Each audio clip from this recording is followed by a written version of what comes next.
நரி குதிரையான திருவிளையாடல்.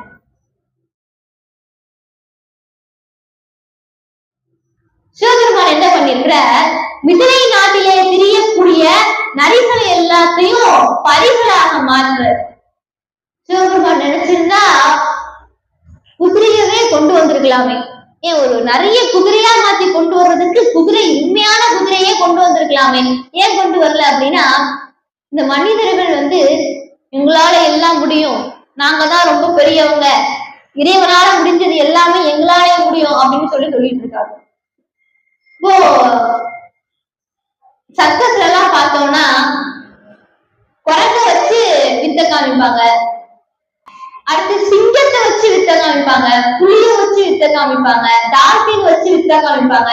இப்படி பல விலங்குகளை எல்லாம் வைத்து வித்த காமிப்பாங்க. காட்டுக்கே ராஜா சிங்கம்னு சொல்லுவாங்க, சிங்கத்தை பார்த்தா எல்லாரும் பயப்படுவாங்க. அப்படிப்பட்ட சிங்கத்தையே வைத்து வித்தை காமிப்பார்கள் சர்க்கஸ்ல. ஆனா ஒருத்தர் கூட நிறைய கூப்பிட்டு வச்சு வித்த காமிக்க மாட்டாங்க. ஏன்னா யாராலையும் நிறைய கட்டுப்படுத்தவே முடியாது.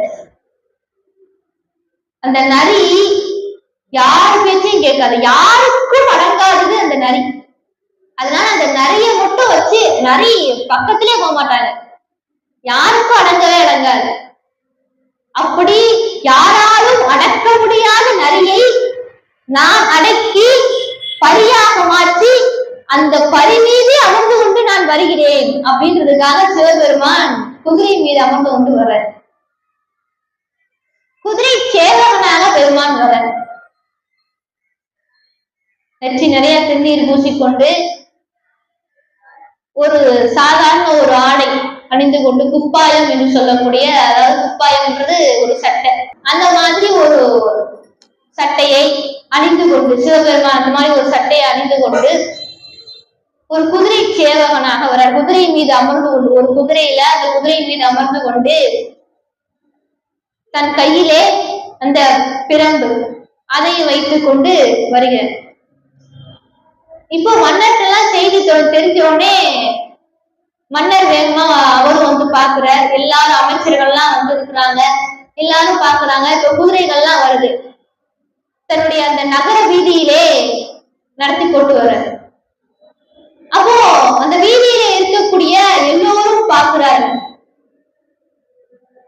இது உண்மையிலே குதிரையா? இப்பேற்பட்ட ஒரு குதிரையை பார்த்ததே இல்லையே. அந்த குதிரையை விட அந்த குதிரை மேல அமர்ந்து இருக்கக்கூடிய குதிரை சேவகனா வரவர், அவர் அதுக்கு மேல அழகா இருப்பார். பெண்கள் எல்லாம் பேசிக்கிறாங்களாம், ஏன் அந்த குதிரையை பாரு எவ்வளவு அழகா இருக்கு, ஏன் அந்த குதிரையை விடு, அந்த குதிரை மேல உட்கார்ந்து இருக்கிறார் ஒருத்தர், அவரை பாரு அவர் எவ்வளவு அழகா இருப்பார்.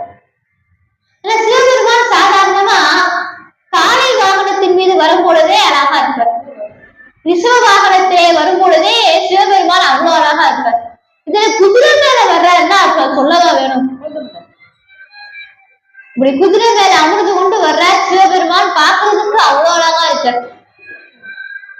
அவருடைய அழகை பார்த்து மாணிக்க வாசகர் வியந்து அன்னை பத்து அப்படின்னு சொல்லக்கூடிய ஒரு அற்புதமான பதிகத்தை இயற்று. வேதமொழியல் வெண்ணீற்ற செம்மெவியன் நாத பறையினர் அன்னையனோ நாத பறையினர் நான்முகர் நாளுக்கும் நாதனின் நாதனார் அன்னையனோ அப்படின்னு சொல்லக்கூடிய அந்த பதிகம், அன்னை பத்து அப்படின்னு சொல்லக்கூடிய அந்த பதிகத்தை படிக்கிறது. அப்படி சிவபெருமான் அந்த குதிரை மீது வரும் பொழுது அவ்வளவு அழகா வர்றாரு. குதிரையை வச்சு இறங்கி கீழே இறங்கி நிக்கிற ராஜா பாக்குற, அந்த குதிரையை பாக்குற, ஆஹா நல்ல குதிரையெல்லாம் நல்லா வாட்ட சாட்டமா கொழு கொழுன்னு நல்லா இருக்குது, இப்பேற்பட்ட ஒரு குதிரையை நாங்க பார்த்ததே இல்லையே. ராஜா பாக்குறாரு, பக்கத்துல போய் பாக்குற, குதிரைகள்லாம் அவ்வளவு அழகா இருக்குது, இப்பேற்பட்ட ஒரு குதிரையை பார்த்ததே உண்மையிலே இது குதிரை தானா? உண்மையில அது குதிரை இல்ல, அதுக்கு உண்மையிலே இது குதிரை தானா? இப்பேற்பட்ட குதிரையெல்லாம் உண்மையிலே இருக்கா? இப்பேற்பட்ட ஒரு குதிரையில நாங்க பார்த்ததே இல்லை, எப்படி பார்க்க முடியும்? அது நிறைய குதிரையா மாத்தி கொண்டு வந்திருக்க. ராஜா அப்படியே பார்த்து ஆச்சரியப்படுற.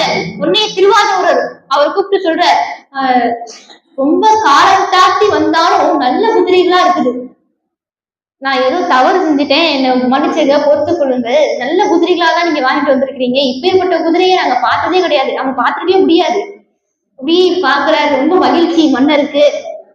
உடனே அவரு இந்த குதிரை சேவனா வந்திருக்கக்கூடியவருக்கு ஏதாவது கொடுக்கணும்னு சொல்லி நல்ல விலை உயர்ந்த பட்டாடை, நல்ல பொன்னாலான நவரத்னங்களான ஒரு விலை உயர்ந்த ஒரு பட்டாடைய அவர் கொடுப்போம். ஏன்னா அருமையா குதிரைகள்லாம் வாங்கிட்டு வந்திருக்காரு அப்படின்னு சொல்லி ஒரு விலை உயர்ந்த பட்டாடைய கொடுக்குறாரு. அதவர் என்ன பண்ணார், இடது கையால இந்த குதிரைகளை அடிக்கிறதுக்காக வச்சிருப்பாங்க இல்லையா ஒரு பிரம்பு, அதால வாங்கி தலையில தலப்பாவா கட்டிக்கிட்டாரு. இத பார்த்த உடனே மன்னருக்கு வந்ததே கோபம். நான் எவ்வளவு பெரிய மன்னர், பாண்டிய நாட்டுக்கே அரசன், நான் ஒரு விலை உயர்ந்த மதிப்பு மிக்க ஒரு பொன்னாடைய பரிசா கொடுத்தா அதை எப்படி வாங்கணும்? அவர் என்னன்னா இடது கையால அது குதிரையை அடிக்கிற ஒரு கம்பால வாங்கி தலையில தலப்பாவை கட்டிக்கிட்டாரே அப்படின்னு சொல்லி உடனே பக்கத்துல இருந்து வாத வருவார். மன்னா கோபப்படாதீங்க, அது அவங்க நாட்டு வழக்கம், அவங்க நாட்டு வழக்கம் அப்படி. சரி சரி அப்படின்ட்டு அந்த குதிரை சேவகனா வந்திருக்கக்கூடிய சிவபெருமான்கிட்ட கேட்கிறார், இந்த குதிரைகள்லாம் நல்ல குதிரைகள் ஆனா இது எப்பேற்பட்ட இதனுடைய பெருமையை சொல்லுங்க அப்படின்னு சொல்லி கேட்கிற பொழுது சிவபெருமான் அந்த குதிரைகளுடைய பெருமையை சொல்ற. 9 வகை இலக்கணங்களை உடையது அப்படின்னு சொல்லி அதனுடைய பெருமைகள், குதிரையினுடைய பெருமைகளை எல்லாம் சொக்கநாத பெருமான் சொல்ற. இதோட இந்த நரியை குதிரையாக மாற்றிய திருவிளையாடல் நிறைவாயிடுச்சு.